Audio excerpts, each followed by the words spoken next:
سلامونه وخت مو پخیر د افغان کرکټ درنو څارونکو ستاسو پام راړوم د نن ورځې تازه ورزشي خبر ته. افغانستان له پاکستان سره شلوري سیریز لغوه اعلان کړ. نور حال زموږ د همکار په راپور کې.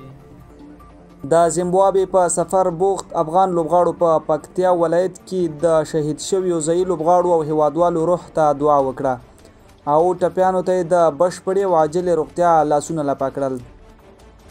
افغان لوبغاړي له دې وړاندې چې د زیمبابوې پر وړاندې خپله لوبلړۍ او تمرینات پیل کړي، نن یې د پکتیا په برید کې د شهید او ټپي شویو لوبغاړو او هیوادوالو ته دعا وکړه چې سربیره پر دې د کورنیو او هیوادوالو سره د ژورې خواخوږۍ هیله څرګنده کړه.